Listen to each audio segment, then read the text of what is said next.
We've got some former prosecutors and State Representative Debbie Villio happily is with us today. I don't know if there's room, and Chris Walters, attorney with the administration, is also here and has been analyzing these cases. So I can move for him. All right. With that, I'm going to, I know that you all have some information you'd like to share with the committee and some slides and things of that nature that may get into a little bit more detail about why we're actually here today. So I will turn it over to you three and let you handle it as you would, but you're here at my request after having analyzed a lot of the information that has been provided that you all were able to extract from the court records, although that was an issue. I understand you can explain that, as well as some of the information that District Attorney Williams has provided to the Attorney General. So with that, I'll let you guys start. Sure. Again, and introduce myself. My name is Laura Canizero Rodrigue. I am a former prosecutor. I now represent law enforcement. I served as a prosecutor for about 13 years, starting in Jefferson Parish, and then the remaining about over 10 years in Orleans Parish, primarily, actually exclusively in the trials division. Blake Arcuri. I'm a former prosecutor, also represent law enforcement agencies sued in civil litigation. Debbie Villio, State Representative and Chairman of the Criminal Justice Committee for the House. And a former prosecutor as well. And a former prosecutor. So we were tasked with, just as the AG mentioned, it certainly became an issue that was brought on the radar of the public with this new legislation addressing post-conviction relief. The legislation basically was brought in an effort to curb any sort of discrepancies in post-conviction relief. It was thought that there was a rush by the Orleans Parish District Attorney's Office to essentially undo as many convictions as possible prior to that August 1st deadline when the legislation would take effect, which would require the PCR to be served on PCR, and that's post-conviction relief, which would require the PCR to be served on the Attorney General. We started looking at certain cases. The reason we were notified of this were several lawyers were bringing information to our attention after seeing things in court or hearing about cases or pleadings, and we would look at Docket Master.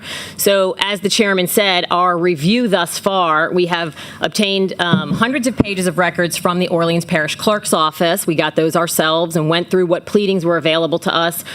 For purposes of the slides that you're going to see, we focus primarily on 2024.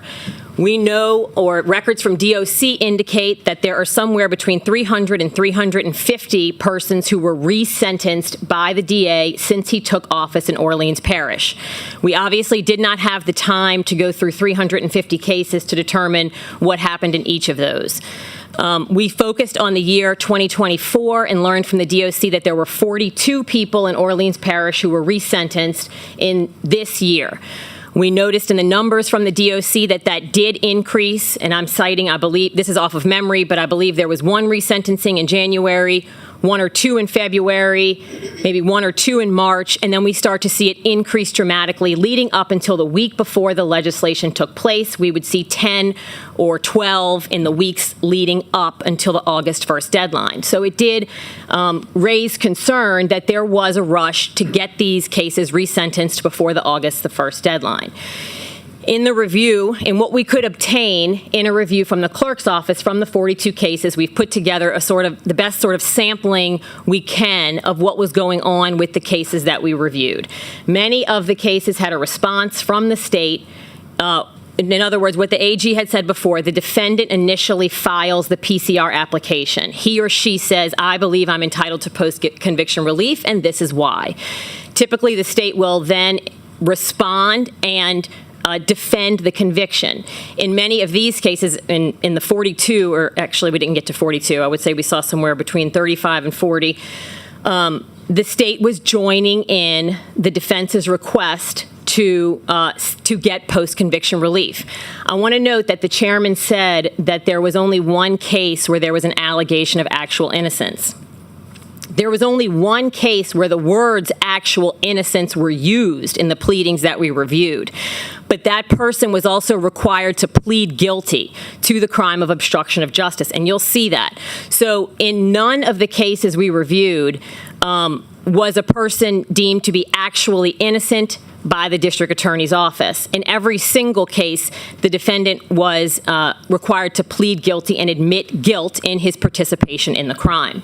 So I'm going to move now to the slides where there's a few slides, and I'm happy to take questions, whatever the chairman prefers, but these are the general concepts. Why don't we go through some of these, and then we'll take questions. Sure. Rather than interrupt your presentation, if we can help it. So these are some of the general concepts that we addressed in the slides, and retroactively applying Ramos and Cage. Those are two landmark Supreme Court decision cases out of the Louisiana Supreme Court. Ramos is the one most of you are probably familiar with. Ramos said that Louisiana will now join the rest of the country in requiring unanimous jury verdicts. So you can no longer have 11-1 or 10-2 verdicts for a conviction. Ramos required a unanimous jury in Louisiana. After the Ramos decision came out, the Louisiana Supreme Court said, in no uncertain terms, Ramos is not to be applied retroactively.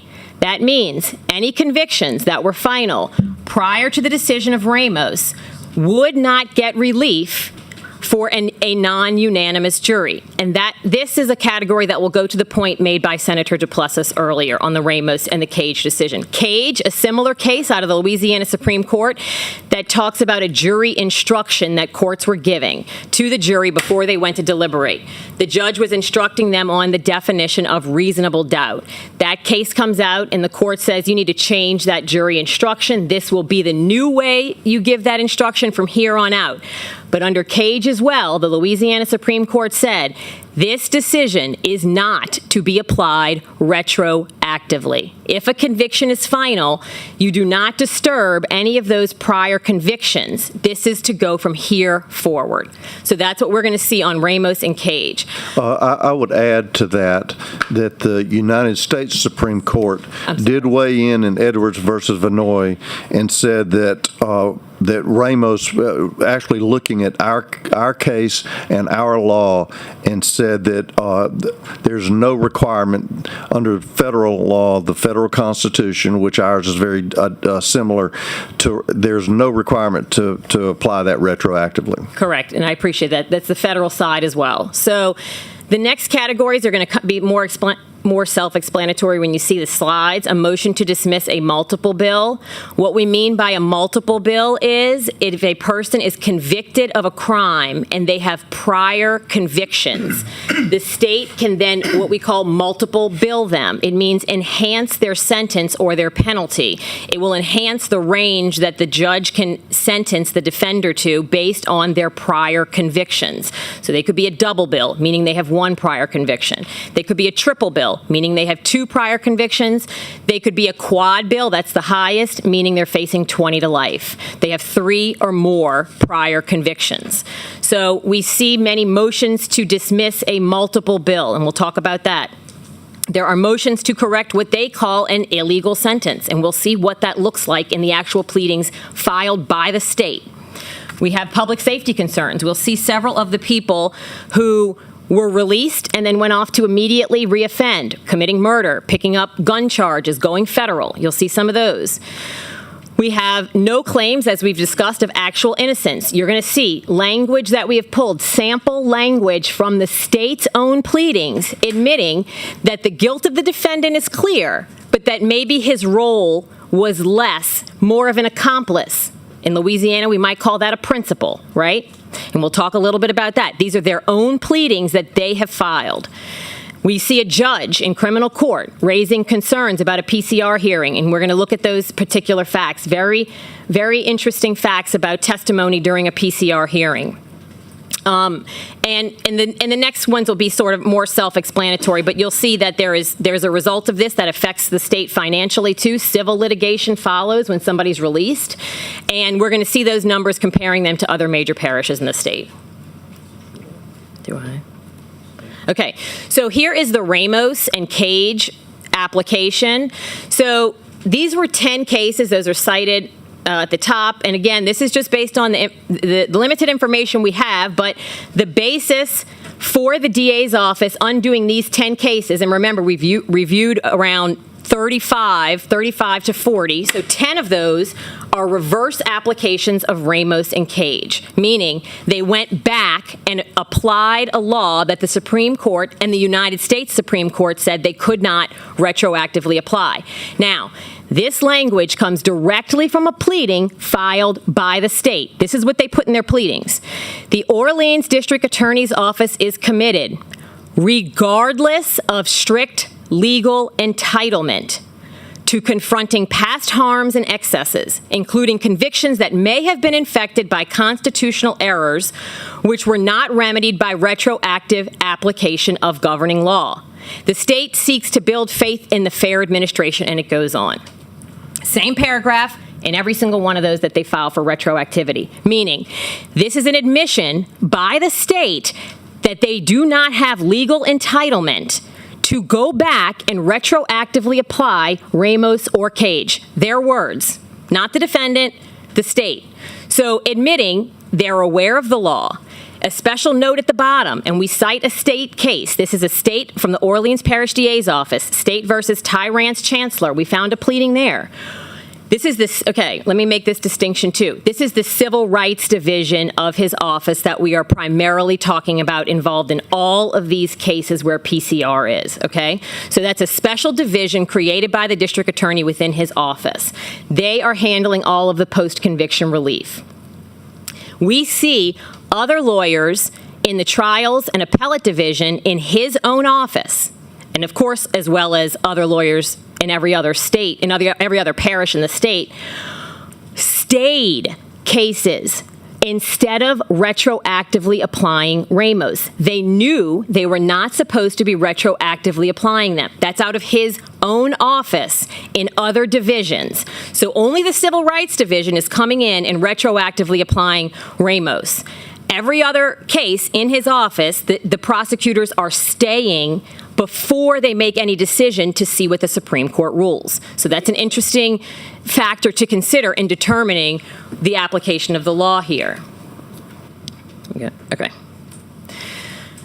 The next few slides are going to be a few examples of a few cases we were able to pull. State versus Reynolds Scott. Scott was convicted of aggravated rape in 1989 by a non-unanimous jury. The date, 1989. That should trigger some information that you just learned from the AG in terms of timeliness here. The victim was the ex-girlfriend of Scott. Scott accused her of cheating, threw her onto the pavement, knocking out all of her front teeth. He wrapped his belt around her neck and raped her. The victim displayed her missing front teeth to the jury at her testimony in trial. On April 30th of 2024, decades after his conviction was final, Scott filed for post-conviction relief based on the Ramos case. On May 17th of 2024, months before the new legislation takes effect, the state releases him based solely, and I have, that's the next defendants, but that's Scott, based on the retroactive application of Ramos. There's no indication in this case whether there was any victim contact. Okay, so this is just one example of the retroactive application of Ramos. Clearly nowhere near the deadline here. We have a conviction coming out in 1989. This is a Lawson. State versus Joseph Lawson. Lawson's convicted of first-degree murder, November 11th, 1979. He shot and killed his ex-girlfriend and her friend, who just happened to be sitting beside her at the time that she was approached by her ex-boyfriend. He kills both of them, point blank, shoots, if I recall correctly, one of them in the chest, and then just shoots the friend before he walks away. Decades after this conviction was final, he files for post-conviction relief. I don't have the date. There was no docket master available. Again, we're talking about a 1979 case here. On July 31st, one day before the new legislation is set to take effect, the state releases him based on retroactive application of the Cages case. The state notes in its own pleading here that this release was against the wishes of the victim. This is their quote. The state has contacted the victim's two surviving siblings. One has expressed that she leaves the matter to the judicial system. The other indicates he does not support a charge or sentence reduction. So that's noted. We have victims here actively asking for this person not to be released who murdered their sister. And we have a retroactive application of Cage. In his own pleading, he admits there is no legal entitlement here. State versus Lester Duplessis. Duplessis is convicted of first-degree murder, sentenced to life on May 15th of 1997. He tied up 2 victims, covered their mouth and nose with duct tape, and then executed him. In fact, in the coroner's report, they say the only way they knew that they hadn't been asphyxiated first was because there would have been less blood, or in other words, they have to actually do an evaluation to see whether they actually suffocated from all the duct tape first or from the gunshot. All appeals and post-conviction were final March the 30th of 2009. On June 6th of 2024, the defendant files for post-conviction relief. Weeks later, July 26th of 2024, days before the new legislation takes effect, the state releases Duplessis against the wishes of the victim. No legal basis here. We went through that process, and obviously I can't put everything on one slide here, but you'll see the pleadings. And the victims here note that they are opposed to relief in this case. So again, we have victims speaking out against the relief. It's important that you note that a lot of these post-convictions, and I assume this will come up in a subsequent hearing, the difference in the date between the filing of the post-conviction and the granting of the relief is days sometimes, weeks other times. As you heard, and I believe it was from the lady from East Baton Rouge Parish, most of the time you will see lengthy litigation from the DA's office, months, if not years, of post-conviction litigation. It is not a decision made in days or weeks. It takes a lot of time and effort and an investigation to determine whether post-conviction relief should be granted. That's why we see in East Baton Rouge 5 in the course of 5 years. So they're averaging maybe 1 a year. It is a lengthy, lengthy process, something we certainly don't expect to see happening in weeks. State versus Matthew Miller. Miller was convicted of second-degree murder on October the 10th of 1991. He stabbed his wife to death after having an argument with her. All post-conviction relief was final November the 3rd of 1998. January 17th of 2024, he files for post-conviction relief. Again, we're at that July 24th, that week right before the August the 1st deadline. Against the wishes of the victim, he's released. There is no legal basis cited. They cite that the family had, this is in the state's own pleading, the 2 surviving sisters have expressed opposition to a reduction in the sentence on their own behalf and on behalf of their father, who is still alive but elderly. So just another example. Here is one of the final examples, and this is obviously we just put a few, but there are many more. Alan Johnson's convicted of first-degree murder September the 28th of 1981. He got into an argument with his supervisor at work and beat him unconscious. Once he was knocked out, Johnson mutilated him with a machete and told a coworker on his way out that he was next. This is the state's own pleading describing the gruesome nature of these facts.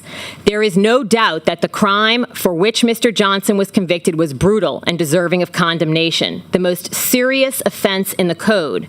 They go on to admit he was guilty. The defendant unjustly and violently attacked and killed Mr. Tamke, the victim.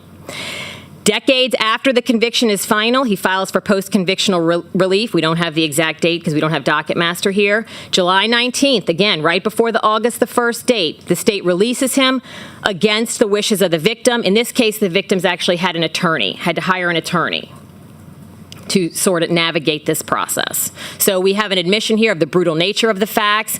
There is no indication that there's any innocence here. They admit that the defendant unjustly and violently attacked and killed the victim.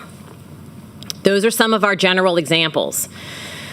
I want you to understand what we're talking about when you hear a motion to correct an illegal sentence, because it was really important to understand the nature of the pleadings, what they're alleging, and whether there is, I guess, the truthfulness of what's being asserted here. If you look at this particular case, they say that this is a motion to correct an illegal sentence. This is the State versus Terrence Burton. This case has gotten media attention recently. On May the 21st of 2014, Terrence Burton, and the DA represented the co-defendant in this case. His former law partner represents Mr. Burton in post-conviction. In the middle of trial, Burton says, "I've had enough. I can't take it anymore. I'm taking a plea. I guess he sees what's about to happen here. He believes the jury is likely to convict him. He takes a plea to 40 years. That's the sentence he agreed to in exchange for not having a jury render a guilty verdict with a mandatory life sentence. He receives a 40-year sentence on all 4 counts to run concurrent, okay? There was a count of manslaughter and 3 counts of attempted first-degree murder. 4 counts total is what he pled to. He shot 4 people, right? He shot 4 different people. 1 died, 3 survived. The 3 are our attempts. The dead person is the manslaughter. On May the 10th of 2024, the DA released Burton, claiming that the judge failed to state that he was eligible for parole on count 1, the manslaughter count only. That would be the only count he was eligible for parole on. This claim was actually raised, and we see this in the docket master. He made this same argument to the Fourth Circuit, and it was rejected. His conviction was made final in 2019. This DA's office comes in. Aside from the fact that this had already been decided by a higher court, if the DA wanted to correct the portion of the sentence that he believed was illegal, it was only necessary to put on the record that he was eligible for parole as to count 1, the manslaughter. Counts 2, 3, and 4 should have all remained the same. And there was no need to do anything with the 40-year sentence. That was the sentence that the defendant agreed upon in lieu of finishing the trial.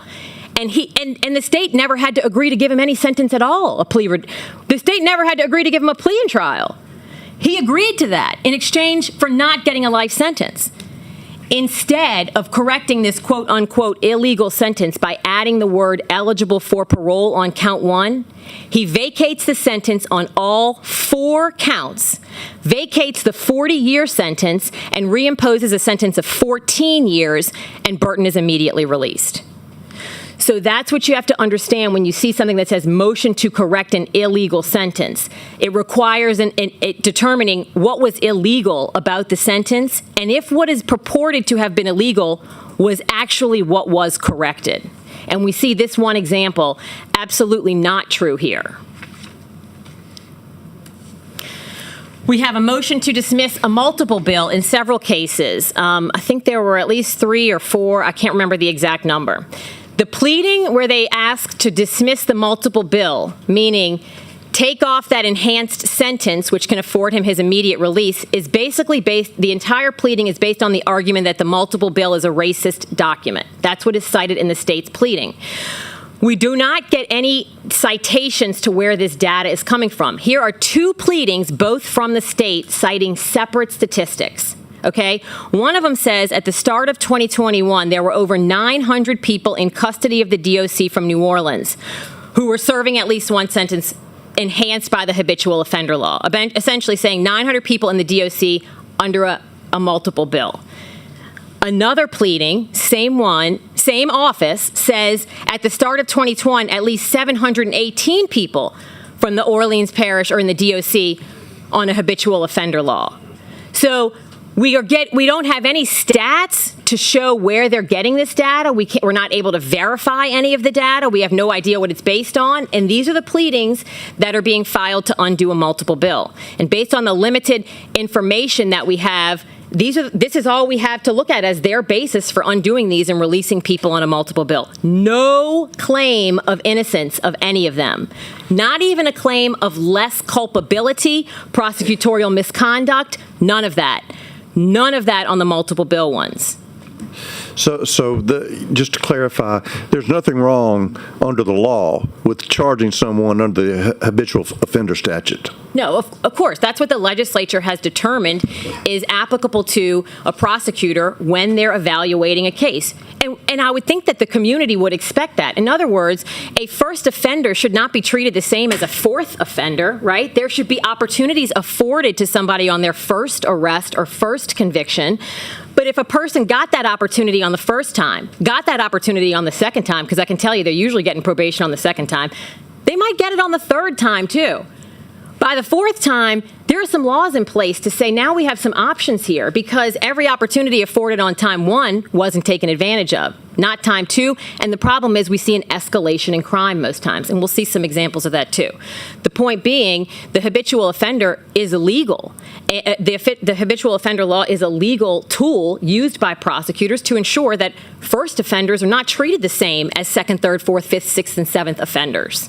So there is no legal basis to undo a multiple bill. And we don't even really have any factual statistics here to back up the numbers that they're citing in the pleadings.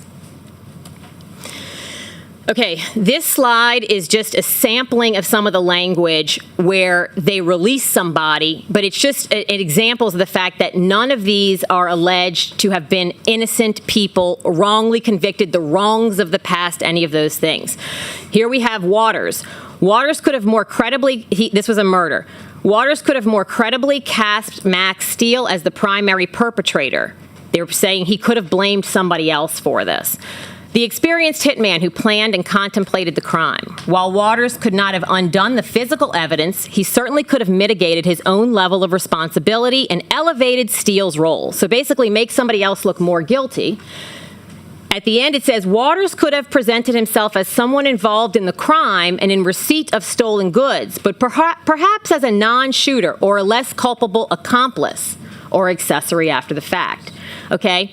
The state's making an important notation here. They said Waters could not have undone the physical evidence. In this case, Waters is found with a shell casing in his pocket, a ski mask on him, an injury to his head that he was unable to explain even when he took the stand in his own trial, and keys in his pocket to the hotel room where the evidence was all located. So the state's basically saying, look, you really couldn't have undone the evidence that was here, but maybe you could have blamed the other guy, made him look more guilty, made yourself look a little less guilty, and you could have just been an accomplice. The problem is accomplice in Louisiana is defined as a principal. A principal is anybody present or absent who is involved in the commission of a crime, and they are just as guilty as the person who commits the crime. An example would be an armed robbery. If you're the one holding the gun or you're the one getting the cash from the register next to him, you're both guilty of armed robbery. You're a principal to the crime, and the penalty is the same. So this argument makes really no sense in terms of the justification for a release here. On the slide under that, to be clear, the state does not concede there is any likelihood Mr. Thomas would have been acquitted, but a measured response to petitioner's claim must concede a reasonable likelihood that a fully informed jury could have come back with a manslaughter verdict.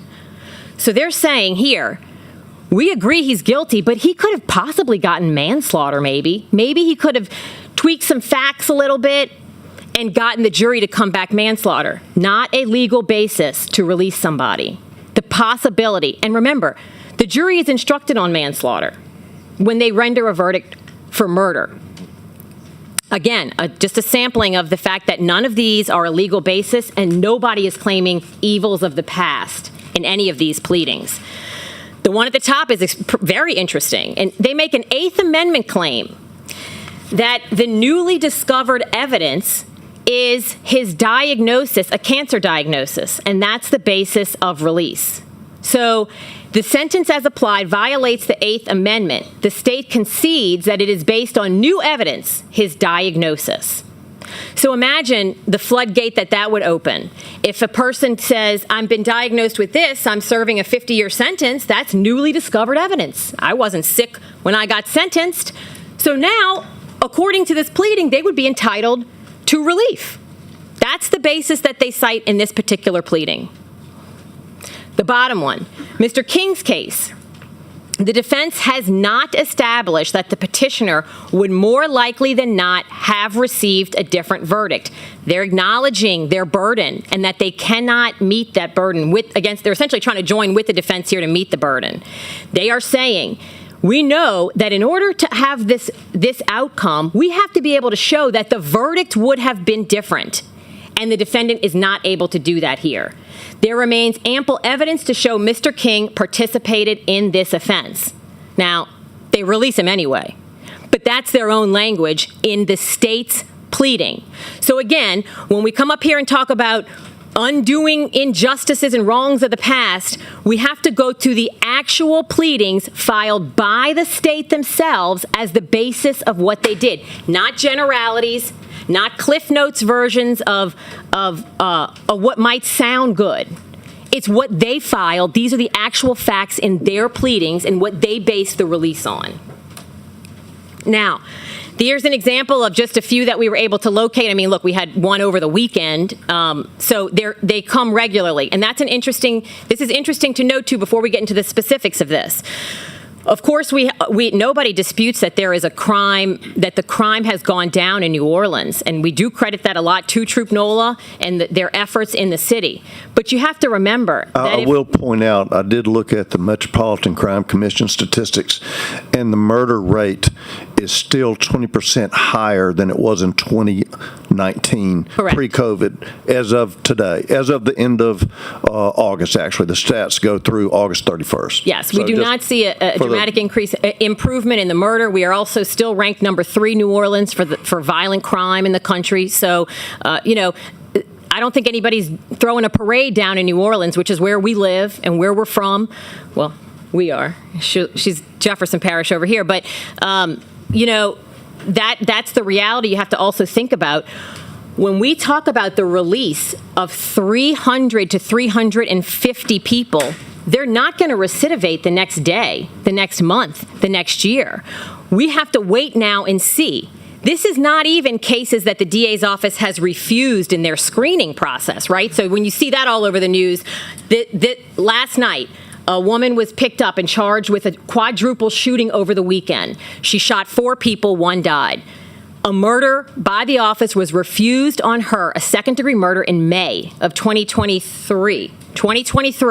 So those numbers don't even include the new decisions being made in current screening cases. These are just post-conviction cases. Here's a few examples. Henry Talley was convicted of second-degree murder in 1996. On May the 24th of 2021, the DA released him. On May the 11th, he got into an argument with his girlfriend, ran her over with his SUV, and left her dead in the street. Joseph Nora and Sean Watts. This is one that we just heard about yesterday, actually, is with regards to Sean Watts. Both of these are convicted of attempted second-degree murder in 2011. On February the 1st of 2022, the DA released them. Nora goes on to pick up a gun charge. In November the 14th of 2022, he gets murdered in a shootout. So he gets himself killed in a shootout in 2022. Sean Watts was just identified yesterday as a suspect in an aggravated burglary in New Orleans where he breaks into a home and beats the victim inside. So these are just some examples. Rashad Green and Leo Tate, both released by the DA, both pick up federal gun charges, one of them a machine gun. Both pled guilty to those and still remain in federal custody. So these are just a few examples of what we see on the post-conviction side. Okay, this case is Herman Evans was convicted of second-degree murder in a beating. It was a very, very brutal beating and stabbing of the victim. He was sentenced to serve life in testimony. Life in prison. In a rare scenario in Orleans Parish, and before we get into the weeds on this was a rare case where we saw an actual post-conviction hearing taking place. In most of the other cases that you will see, it was a pleading, joining in, and the guy was just released. This one is an actual hearing. They bring a guy in named Mr. Green. Mr. Green takes the stand and testifies that he was there at the time of the stabbing and that he was actually the one who stabbed and killed the victim. They admit that Evans was there, but that Green was the guy who actually stabbed him. After the testimony, the state releases Evans after the testimony of Green. During the testimony, the judge asks the ADA, Emily Ma, if she intends to now indict Green, the person who committed the crime. Ma refuses to answer. Here's the quotes from the transcript. This judge says, "The state has an obligation to do something with respect to the person who has confessed to an actual murder, and I think that is an issue." Ma's response, "I don't disagree with that, Judge, and we'll take that under consideration. I think the primary concern is addressing this." The judge responds, "No, my primary concern is the murder of the victim. And the murder of the victim needs to be addressed just as much as rectifying the purported wrongful prosecution of the defendant. Now, a couple of interesting points here. To this day, Mr. Green has not been indicted to the murder he confessed to. Something that should also be very troubling to you in this transcript was, if you're looking to protect the rights of Mr. Green here, he is not advised of his rights before he takes the stand and is led into confessing to murder. Now, he may have a promise from the DA's office that they won't indict him, but he does not have a promise from any other agency, statewide or federal. And he has no rights read to him on the record. There's no indication anybody warns him of what he is essentially saying under oath in regards to the murder. This is a transcript in court in one of these releases. Now, here's an interesting pleading that was filed days ago in criminal court. Eric Matthews was convicted of first-degree murder after he struck his 2-year-old with a belt until she died. After working with the defense to undo this conviction, the DA's Civil Rights Division was removed from the case, but it was too late to undo the release. ADAs from the Trials Division are now claiming in this state pleading that the basis cited in many cases by their own DA's Civil Rights Division is not a legal basis for relief. Okay, this is kind of hard to follow. So what happens is the Civil Rights Division in the DA's office goes into court with the defendant's attorney, Eric Matthews, and they say they start working on this release, and they waive certain delays, procedural objections they don't make, and sort of open the path for Matthews to be released. The Civil Rights Division is removed from the case, but essentially it's sort of too late. And you'll see this actually got coverage in New Orleans yesterday in the Advocate newspaper. So the Civil Rights Division is removed from the case, but the judge goes ahead and orders the release. Now, we have a pleading from his own office, his own DA's office, saying undoing that conviction was illegal. And that's another one. We talked about Ramos and Cage. This is another one to answer Senator Duplessis's question. Have you found anything illegal? We have an admission by the DA's office from one of their division against the other division that the actions are illegal, that the release is illegal. So this isn't even an outsider saying that. This is within the office. This is their actual pleading saying the court's reasoning with respect to ineffective assistance of counsel, coupled with the court's emphasis on mitigation information. What is mitigation information? That's the stuff like he's sick now, he's old, he's got a good jail record. That's mitigation, okay? Suggests that the court's decision to vacate the defendant's conviction is, in actuality, an illegal grant of judicial clemency. And usurpation of the power reserved only to the governor of the state of Louisiana. As such, this court's ruling is improper. The state requests the court reconsider and reverse its decision to vacate Eric Matthews' conviction for the first-degree murder of a 2-year-old. Okay? That is, I'll tell you this. The majority of the pleadings we saw raise ineffective assistance of counsel and mitigation. That's really the majority of what they're claiming. Maybe he could have had a better lawyer who would have asked different questions, who could have gotten him a manslaughter conviction. Maybe he would have had a better lawyer who asked for certain documents that would have made his guilt less than somebody else, and we could have put more blame on somebody else. So basically, this is their own pleading. This is the DA's office pleading, trying to undo one of their own actions. Again, and I guess you can see the highlighting through. Again, the court has engaged in an illegal granting of judicial clemency. This is basically, they're saying, what you're asking for is to undo a conviction based on mitigation. You feel sorry for somebody. That is a right reserved for the governor. It is illegal to do that unless you are the governor. It's a specific right reserved for him. Here's the article. This came out yesterday morning, basically saying that the Civil Rights Division that Williams created in 2021 cleared a path to the courthouse for Matthews. His attorneys and lawyers in the Civil Rights Division teamed up on language to waive time limits and other legal obstacles that allowed him to argue that his defense lawyer had failed him. That's our ineffective. And so they're now asking to undo it. So this was just from yesterday's paper. So we see a pleading coming out of his own office basically saying we need to start undoing some of this. There's a civil side to this as well. Here's one example. Tyrone Clofer was convicted of second-degree murder in 1986. He filed so many frivolous post-conviction relief applications that the federal U.S. Fifth Circuit wrote this in 2008. Clofer does not make a prima facie showing that his successive application is based on facts that could not have been discovered previously through the exercise of due diligence. Moreover, this claim is virtually identical to the claim raised in his prior application and will not be considered. Clofer is warned, future filings or repetitive, frivolous motions for authorization will invite the imposition of sanctions. So basically, the federal court is saying, stop filing or we will sanction you. You have no remedy, legal remedy left. What happens? In 2022, he files in the state court in Orleans Parish. They retroactively apply Ramos to this one. This is the non-unanimous. That's what they use for this one.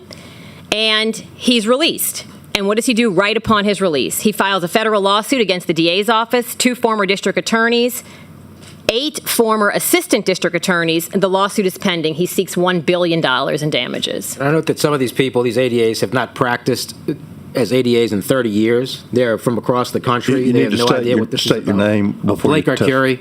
Some of these assistant district attorneys have been out of the practice of criminal law prosecution for 3 decades.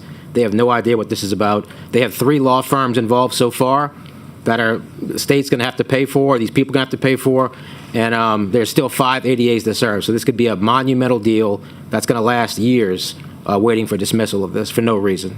And you have to remember, this does not include wrongful conviction compensation, which is a totally different avenue for defendants to seek payment from the state for what they deem is a wrongful conviction. Okay, here are just some numbers for us. How does this compare to other parishes? These are DOC numbers. For 2024, resentencing, Jefferson had 1, St. Tammany had 1, East Baton Rouge had 1, Orleans Parish had 42. And then we went over that number before, 349 since taking office. That should be a stark contrast to what we heard from EBR, which is about 5 in 5 years. So 349, I don't even know what the statistical difference would be there.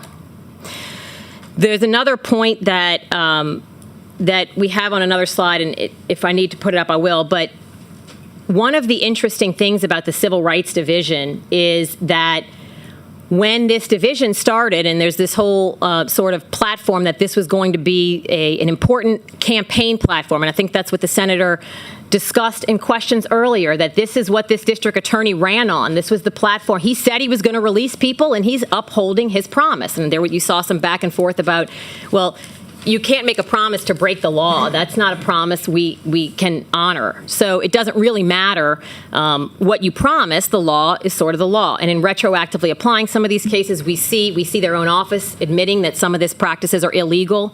The interesting part about that is there is a secrecy around the Civil Rights Division. So instead of sort of touting this great record that he campaigned on, he refused to provide documents to the public in connection with the Civil Rights Division. He invoked a work product privilege, saying that people were not entitled to review the documents of the Civil Rights Division because they were privileged work product. Unfortunately, that was in stark contrast to an article published by The Guardian, who apparently got direct access to the DA's office for 6 months. In fact, might just work better to, it's this one, right? So here is I don't know how to do the full screen one. Right here. Basically, this is the article. This was in the Advocate article citing where the DA's office refused to produce the pleadings from the Civil Rights Division, and this is written not by myself, this is by a reporter from the Advocate, that Williams' office has described the withheld records as work product. Now, here we have The Guardian, who writes an article about how great the Civil Rights Division is for undoing all these wrongs, and they admit that for the past 6 months, the Guardian was given extensive access to the division, nestled in a corner on the 4th floor of the DA's office. So they had access to the records, but nobody in the public was given any access to the Civil Rights Division's records. So obviously, that's in stark contrast to any sort of campaign promise, is to keep secret what's been going on in the Civil Rights Division. I think, Chairman, if you have any questions, I know it's been a lot. Thank you for your presentation. I do want to hear from Representative Villio, but we do have a question by Senator Duplessis. We can wait. Okay. Thank you, Mr. Chairman. Senators, it's a pleasure to be with you this morning, a little bit sooner than I expected, but Mr. Chairman, I welcome the oversight. And I really appreciate Ms. Rodriguez's thorough presentation. Certainly don't have much more to add to that. I've done my own review. In the last 2 weeks, I've probably spent over 60 hours reviewing many of the cases. What I'm missing are the court records in these cases, and for that reason, I am going to refrain from comment on specific cases. What I will tell you is, as a former prosecutor, this is just not what we do, and it is seriously troubling, and it should be troubling to all of you, and Senator Duplessis, it should be troubling to you as well. The ushering out of a volume of convicted murderers and other violent criminals in the weeks and days leading up to August 1st is not in keeping with a prosecutor's duty under the law, in my opinion. I welcome the oversight, Mr. Chairman. I welcome any participation that I can add. When Senator Duplessis talked about expertise, I certainly think since my role, I never thought I'd give up prosecuting. And it certainly, I am a prosecutor at heart. But I am happy to be in the legislature, and I'm happy to help in any way I can in reviewing these cases. And once I do my own review, I'm happy to comment on the specific cases. Thank you very much, Thank you. Representative Villio. Senator Duplessis. Thank you, Chairman. Chairwoman Villio, thank you for being here. And I guess I'll start with just addressing your most recent comment about my concerns. I'm concerned about all of these issues just as much as you are. I just want to go to the last comment that you made, which was that you don't believe that the actions that were taken by this district attorney's office were keeping in line with the duty of a district attorney under the law.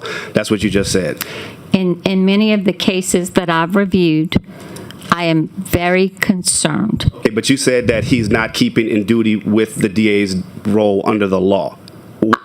Why not? What law was violated? Senator Duplessis, the legislature makes the laws, the procedural laws. Right. And a district attorney is duty-bound to follow those laws. Now, again, I don't have... What law was not violated? What law was not followed? Okay, I think you're it's a statement that you made. No, sir. Senator Duplessis, you're trying to bait me into commenting specifically... That you made. When you're finished, I respect you as a senator. When you're finished, I will Chair, I will continue. Let Representative Villio finish responding to. What I said was what I'm seeing is very troubling, and whether or not the law has been followed, but I am refraining from specific comment until I have the actual pleadings from the files. I respect and that's that. why I am not going to go down that road. I'm not going to accuse the DA of doing anything until I have satisfied my own review.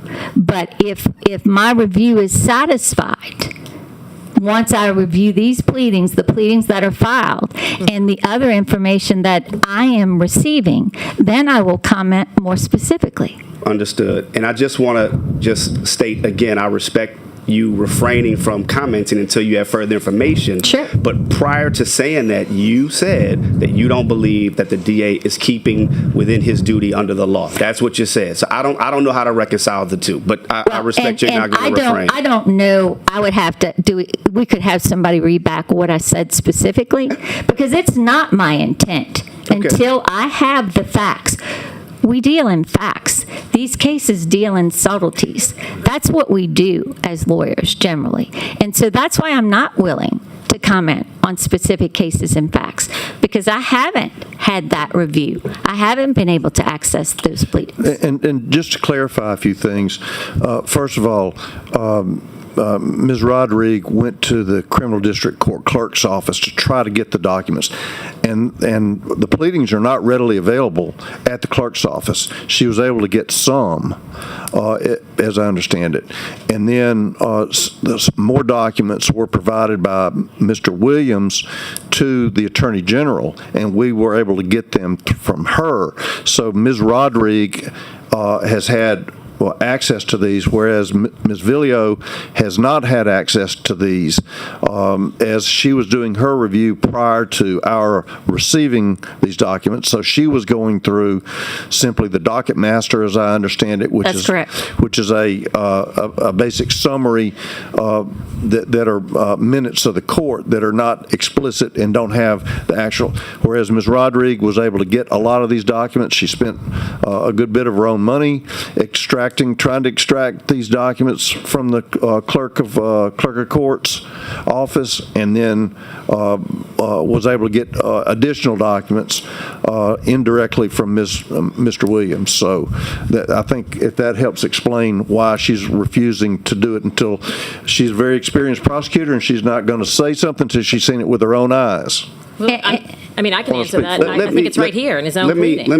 Thank you, Madam Chair. I appreciate you, because look, Ms. Rodrigue, you said a lot. You shared a lot of information, more information that I'm sure Mr. Chairman is going to give me an opportunity to go back and try to question. And, in terms of a time standpoint, I'm sure he's going to tell me I need to wrap it up at some point. So let me just kind of get to some basic questions that I have. Sure. The first being the fact that there's been a lot of emphasis on factual or actual innocence in many of these cases for post-conviction relief. Emphasis by who?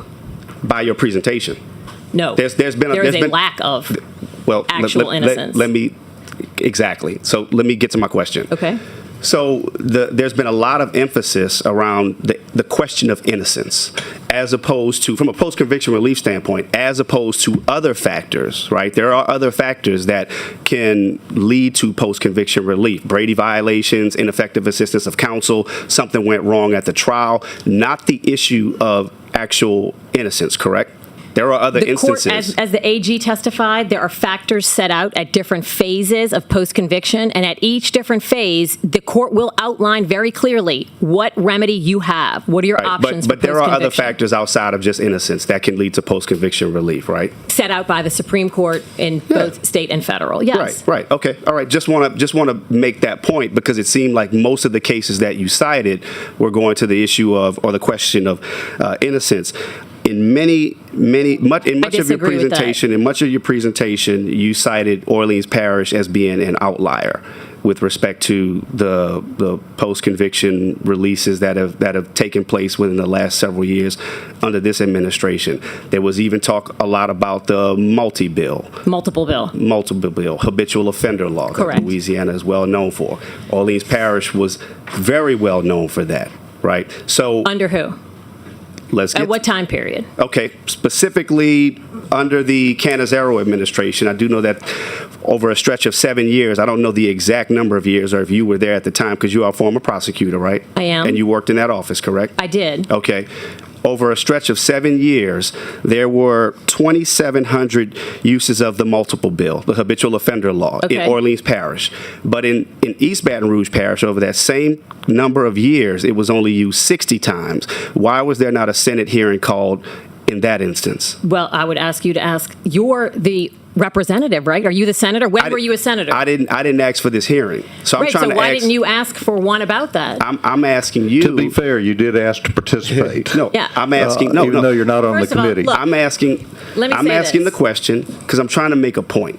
Right? It's like we're trying to be selective about where we want to highlight differences. Well, actually, there was a difference. I'm asking my question. There was a difference in certain policy decisions that were being exercised by a previous administration that didn't seem to warrant a Senate hearing being called. There were other policy decisions like fake subpoenas being used, other issues that actually may have violated the law. And I don't recall any Senate hearings being called. So I'm trying to go back to why we're here today. Yeah, I think that's an excellent point, because the prior administrations weren't violating law. That's the main difference. Where is the current administration violating law?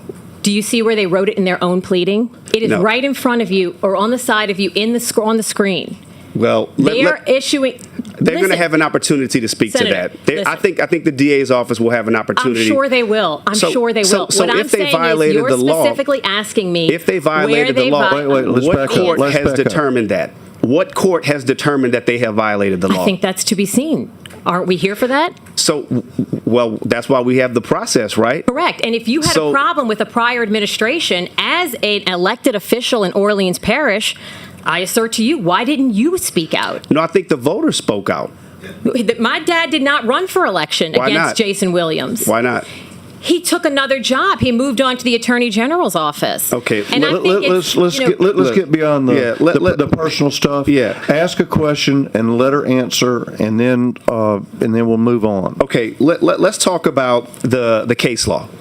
The case law and the retroactivity argument. Okay. You started your presentation saying, basically making us believe, or try to make us believe, that because the case law did not specifically say that DAs were not required to apply it retroactively, that they could not apply it retroactively, which you and I both know to not be true. That's absolutely Did anything false. in the case law, Ms. Rodriguez, did anything in the case law say that they were prohibited from applying it retroactively? Absolutely. And I would expect you to know that as an No, ma'am. attorney, Senator. As an I did not see that anywhere. I did not see that anywhere in anything that you cited. The Attorney General testified to this. Just because somebody testified to it doesn't mean that's what the court said. And I didn't see it anywhere in any if you're case law. implying that the Attorney General just lied under oath, then maybe you should call a separate hearing for that. No, ma'am. I'm asking. You're citing what the AG said. I'm saying I haven't read it in any case law that you have cited or that the AG has cited that said that DAs were prohibited or that they were restricted from applying it retroactively. It is appalling to me that you would assert that in public on this particular matter Give me when the the basis. DA's office has put it in their pleading that they know they cannot apply this retroactively. And as an attorney, and you're representing Orleans Parish, Senator, you represent Orleans proudly, Parish, and you're telling me that you are not aware that it was decided that Ramos cannot be applied retroactively. No, is that your assertion? No, I'm the one asking the questions. So I'm the one asking the questions, and you're misinterpreting my question because you're pushing an agenda. You're misinterpreting what I'm saying.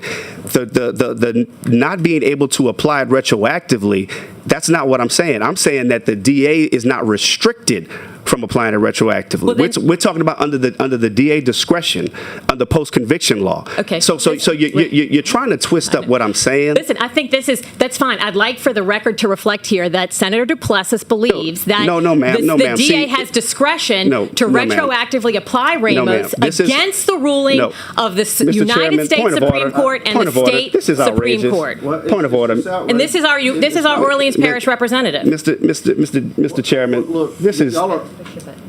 Y'all are arguing a fine point of law. You suggest that the DA, and that's not going to that's not going to be. That the DA still has discretion. I understand. And nothing in the case law restricts the DA from what was agreed to in these post-conviction decisions under the case law. And she suggests otherwise. And I think some of the comments that are being made about who I represent or what I represent, I think we're getting a little off base with that. So I'm asking the chairman to kind of. I think we're getting off base a little completely. bit. There's enough blame to go around on that. But maybe the Attorney General wants to answer this question. So I just have one statement. I mean, Okay. I think that the Louisiana Supreme Court ruled recently that a statute that allowed the district attorney, the judge, and the DA, and the defense attorney to agree to reform a sentence was unconstitutional because it violates the clemency powers of the governor. That would So make I it think illegal. If it's unconstitutional, you can't do it. So there are limits on the discretion that the district attorney has. He does not have the constitutional power to do what the Louisiana Supreme Court has said he can't do. And So I think that it is not correct to say that he has this absolute discretion to do anything he wants, even if there's no justification in the law. Never have I suggested that. Okay. Well, never then- have I suggested that. So I didn't say it when you were at the table. I didn't say it just now in my question to Ms. Rodriguez. So Okay. let's not get into that. Let's not try to say I'm saying something that I didn't say. What I'm saying is not. that I'm just saying the that's where I think the interpretation limits are. of both the state and federal law, my understanding, and forgive me for not being the legal scholar that you are, Ms. Rodriguez, but my understanding of the case law does not prohibit a DA from still entering into these agreements with the blessing and agreement and with the approval of a judge. Ramos simply said it's not automatic. It's not mandatory that it apply retroactively. So I disagree right, well, okay. Well, with that let's- interpretation of what Okay. the authority is of the Let her DA. answer. Now, you've made your point, and she's trying to answer, and you're interrupting her. Disagree. We disagree. I mean, it is not within his constitutional authority to do that. That's what the Louisiana Supreme Court said in the Lee decision. So you can't just do anything you want. There are constitutional limits on what the district attorney can agree to or the judge can do. When it's not constitutional, it means it's not within his power to agree to that So where did he violate the law? by doing something that's unconstitutional. Okay, so earlier when I asked you that very specific question, you said that he had never violated the law. No, that's not what I said. I said that Okay. there are constitutional limits on what he can do. He does have, any district Okay. attorney has broad discretion, but they still have to act within their constitutional powers. So, Ms. Rodriguez, you were a district attorney. You served in Orleans Parish. You were an assistant district attorney. During your time at the district attorney's office, did you ever enter into any of these post-conviction agreements and releases, as you like to call them? As I said in the beginning, I was exclusively assigned to the trials division, so I did not handle post-conviction relief in the appellate, which is typically assigned to the appellate division. It is now assigned to the civil rights division. Did it ever Let me take finish. place? I am 100% sure that there were post-conviction agreements made under the Canizero administration, under the Kiva Landrum Johnson administration, under the Eddie Jordan administration, under the Harry Connick administration. These agreements are made in, I would venture to say, probably almost every DA's office in the state. That is why what triggered this particular review was the insanely disproportionate number coming out of Orleans Parish. So as you heard, a comparable parish, EBR, East Baton Rouge, one a year. We see that statistic is consistent this year in 2024. So one a year is the average of other DA's offices. Our DA's office under the Canizero administration, and I worked under Kiva Landrum as well, of course, had to enter into post-conviction agreements. It was years of litigation, months if not years, of post-conviction litigation, hearings, testimony, briefing, filings, contacting witnesses, old detectives. All of those sorts of things is a lengthy process that goes on in post-conviction. And it's absolutely something that district attorneys have to do, they have to evaluate, and they have to make very difficult decisions. Okay. But we expect them to do it in accordance with the law. Okay. All right. I feel like things have shifted from there having not been a violation of the law to now there being absolute certainty that this administration has in fact violated the law. So I'm hearing a lot of different things that are coming from that table. I think this record will be clear. What is your goal? You're in your capacity as what? As a citizen? Citizen. A concerned citizen. I am a resident of Orleans Parish. Have you spoken with your locally elected representatives? That They have reached out. The people that you actually had the power to elect, because I don't think you voted for anybody on this panel. Did you reach out to the people that you have the power that in local government, like your local city council who helps fund the DA's office? Have you reached out to the DA's office? We did reach out to the city council, and unfortunately, there has not, and really, it's a sad day for Orleans Parish in general, that there is no more discussion. There is an ignoring. There is a sort to the DA's office? turning a blind eye to what's been happening in the DA's office. Did you reach out to the DA's office? Not to the district attorney, no. So we're Not here. to Mr. Jason Williams, no. So did you reach out to the DA's office? I have spoken with assistant district attorneys in the office now and past ones. But you never requested a meeting or a discussion with your elected DA who represents the district attorney's office in Orleans Parish? No, I have not requested a meeting with the DA. Why not? Well, I think that when we get information and we gather the information and then we present that information, then what happened in this particular case was he went on TV and he said that his justification for this was undoing the wrongs of the past. And that's when I knew what his response was. This was what he said was the reason he has released 300 to 350 people in Orleans Parish. Now, without letting the public know, because the records have been kept under a privileged work product exception that doesn't exist for closed files. So Okay. with his response, So then that was I enough said, to not let me reach out to the start- DA's office. Okay, course, we're Senator, not I already really answered talking that. about post-conviction relief anymore. We're doing a he said, she said thing. So let's stick to the issues of post-conviction relief, not who asked for what meeting and who met with whom.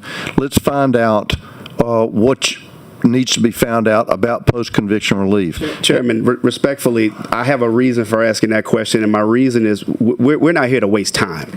If we're here to just put on a show, that's fine. Well- But I'm trying to get to the solution.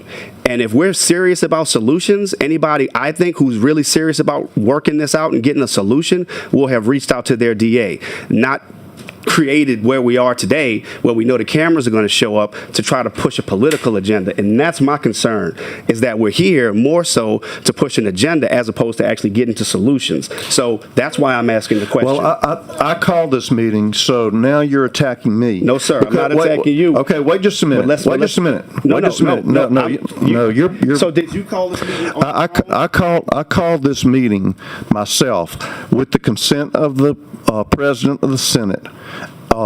And I did so because of these cases that we just saw a recitation of that would potentially lead to a concern for public safety. This is not a political move on my part. I'm from North Louisiana. Correct. And you're from New Orleans. I get that. But New Orleans is important to the entire state. We just heard that the state is going to get sued for these people being released, number one. Number two, those of us who live outside the city have to go to the city for business. I have more business in Orleans Parish than I do in Ouachita. It's important for the entire state to go to a safe city, and it is not a particularly safe city. And that's why we're here today, not to push a political agenda, but to get to the facts to find out if there's a way to make it a safer city. And that's the reason I'm here. Thank you for your questions. I'm going to go to Senator. I have a few more questions. I'll get back to you in a minute, but we're going to let everybody have a chance. Rodriguez got to present for a very long time, Mr. Chairman. She was here as I requested, and you're here at my indulgence. You're not a member of this committee, and I will let you testify. I will let you testify. You really belong to another committee. That's debatable, but in any event, I'm going to go on to Senator Hodges. Senator Miguez is next, and then Senator Hodges, and I'll come back to you. But I don't want you running the clock on this meeting. So Be here all day. I know, but other people have other obligations, so I'm going to respect their time. So I'm going on to Senator Miguez. I'll get back to you if we have time, but we need to stick to the points. Senator Miguez. Thank you, Mr. Chairman. Ms. Rodriguez, I'm Senator myself from New Iberia. I want to understand what's going on in New Orleans. We talked about public safety. That's the main charge of our criminal justice system and our district attorney, correct? Correct. Is there a different definition in New Orleans than the rest of the state? You would think so by seeing what we've seen today, but legally, no. It is applied the same throughout the state of Louisiana. Senator Duplessis talked about the voters, 60% of the vote, decided to go in a different direction, but then also said that it was to support public safety. You are a resident of Orleans Parish? I am. Tell me what direction he was referring to, or you believe he's referring to, as a citizen of Orleans Parish. And do the people of Orleans Parish agree with your presentation and what's going on there? I think that the people of Orleans Parish, we see, and I don't have to speak for the people of Orleans Parish, I can speak for the victims in these pleadings who spoke for themselves, who came in, some of them more than one case. I know of 2 cases offhand, who had to hire their own attorneys. Victims in Louisiana should not be required to hire an attorney. They are represented by the state of Louisiana, the district attorney.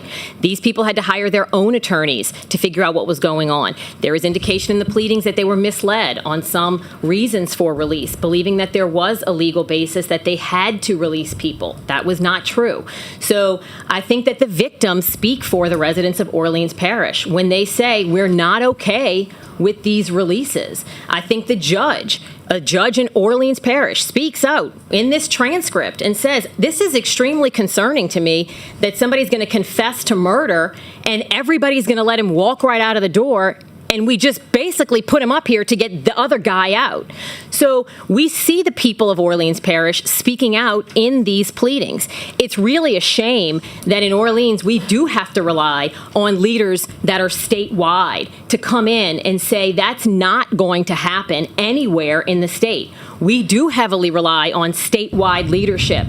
And most of you would look at us and say, it's your problem because you choose to live there. You live in this city, so you have to accept what that city brings.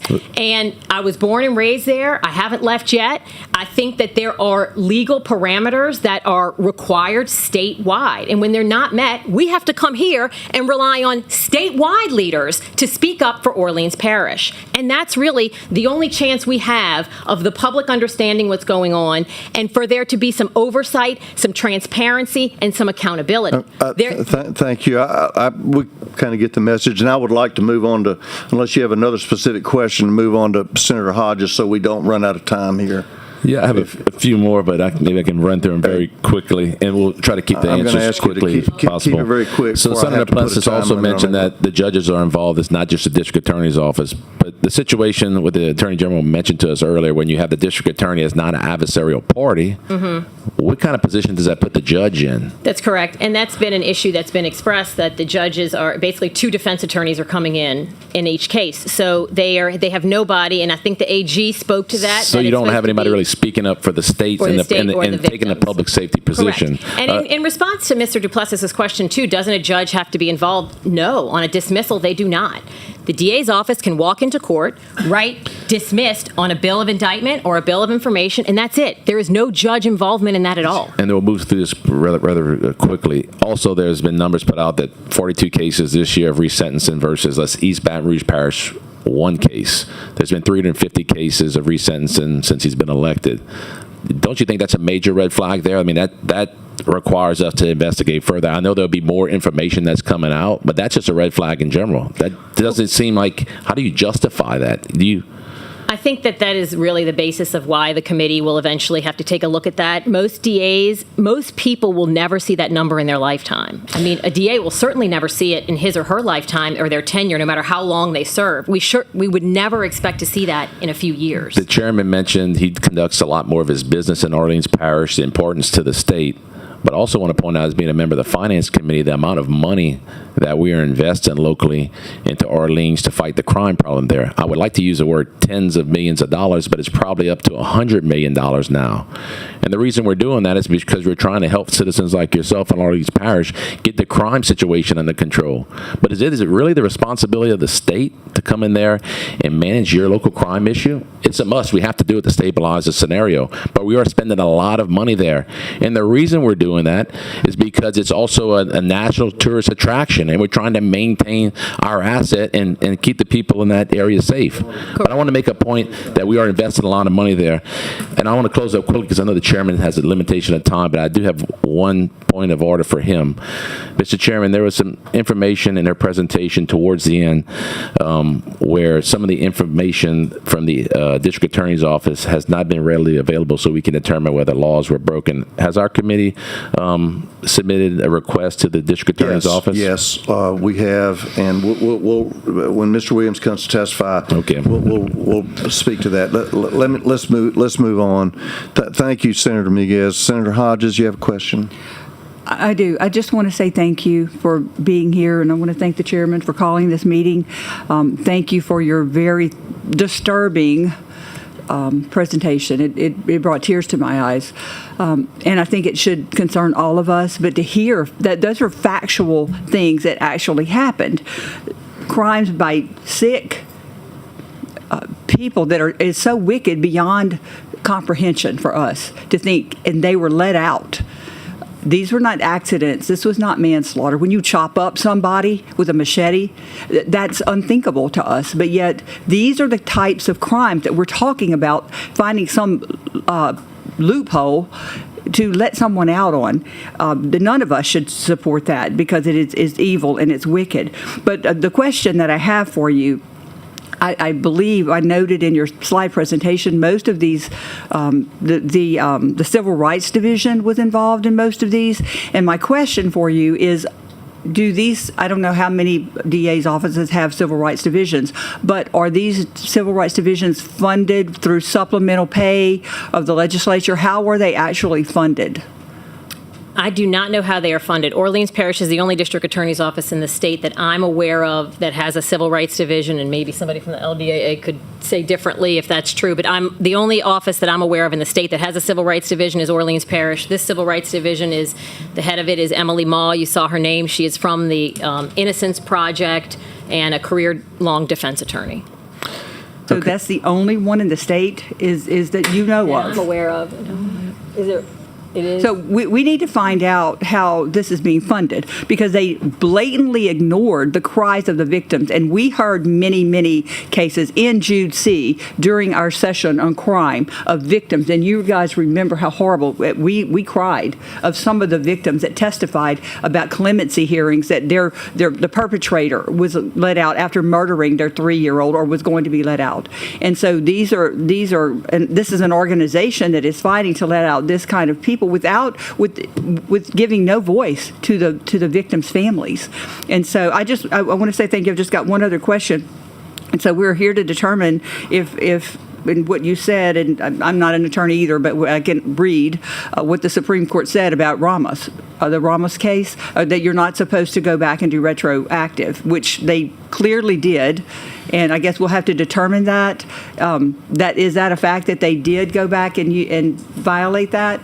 They absolutely. I mean, the slide that was up is basically they filed several motions in cases where they applied Ramos retroactively. They said it was a non-unanimous jury, but it was from decades ago, and they applied Ramos after the Supreme Court had said it cannot be applied retroactively. And then, in your opinion, as an attorney, what's the next step?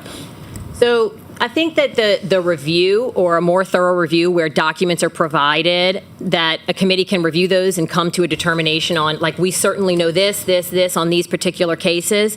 And then there needs to be a discussion among the legislature. Is more legislation necessary, whether that be an oversight legislation or whether the legislation as it pertains to post-conviction relief in particular be added? But I can tell you that these releases are not confined to just post-conviction, because some of them don't file a post-conviction pleading. They'll just go in and file motion to correct an illegal sentence. That would not be protected by the new legislation. So whether legislation be something that is brought by the legislature, in terms of undoing this, that's like the expression, it's kind of hard to put the toothpaste back in the bottle, and rounding up 350 people who were released and bringing them back in. That I don't think that would be likely, given the magnitude of that, and I guess that would fall on the shoulders of the Attorney General. I don't know how she would ever be able to take on a task like that, but those are some possible remedies. Policy responses will come next year. Mr. Chairman, if I can just address Senator Hodges, I'm not sure if her question implied that all of these cases or releases may be relative to Ramos, the retroactivity of Ramos, and I just want to make clear that the cases I've reviewed, that would be far from the case. In fact, while I'm not going to talk case specific, there are instances of first-degree murders where they went to the penalty phase, which means in order to do that, that was a 12 of 12 jury that found the individuals guilty of first-degree murder. And when they deadlocked in the penalty phase, then they were sentenced to life in prison. And some of these cases over this year and leading up to 8/1 involved first-degree murder convictions where the jury deadlocked on the penalty phase. So we're certainly not talking about just Ramos. Right. And I just wanted to make sure. And those are the most concerning. I just wanted to make sure you were clear Right. that Ramos is just one of the reasons you may hear used, but that's not. Involving the $1 billion lawsuit, I believe. Yes, correct. Right. Correct. Thank you. Thank you. I'm going to go back to Senator Duplessis, but I'm going to ask for a 2-minute time frame because Mr. Williams is here and he's waiting to testify, and so he's coming next. Thank you, Chairman. I just want to do a quick follow-up on Senator Hodges' question with respect to the path forward. So we obviously have some disagreements in the interpretation of law. We have some disagreements in policy. We have some just disagreements. The path forward and the role that we play here as a legislature, as a committee, whether it's June B, whether it's June C, whether it's the entire Senate or the House with Madam Chair, when we think about what a policy response would look like, I heard the term oversight being used. Could we possibly, Mr. Chairman or Ms. Rodriguez or whomever wants to answer, talk a little bit about what a practical policy response might look like to the concerns that have been raised? From what could a practical policy response look like? Because I don't think that we are here just guessing. I think that people who are here today probably have something in mind in terms of a direction that they want to go. And I just think we should start to talk about what that looks like from a practical standpoint. I think that comes later, honestly, because as I said, I anticipate multiple meetings. We could spend all afternoon talking about possible policy alternatives. Will we be working with the District Attorneys Association at all on this? Yeah, my plan, and I've got some of the district attorneys are going to assist in our analysis. However, the District Attorneys Association that you read from their bylaws, of course, they are, and I respect them, and I got a lot of friends in the room that are district attorneys and members, but their job is to protect their own turf. And it's like they lobby for their group. So, no, I'm not going to defer. No, I didn't ask if you, I said we were going to work with. Yes, we'll be working with them. But I have, and that's a whole nother story because I attempted to work with them diligently, and I think they will concede that in my policy initiatives, which they were against and fought back on, I made every effort to offer some sort of compromise, and none was able to be reached. But that's for a different day. We don't have time to go into all that. But I appreciate your line of questioning. We'll certainly include you in any purported proposed policy responses. But right now, we're trying to get to the bottom of what's going on here. So thankfully, the board is clear. If you all can step aside.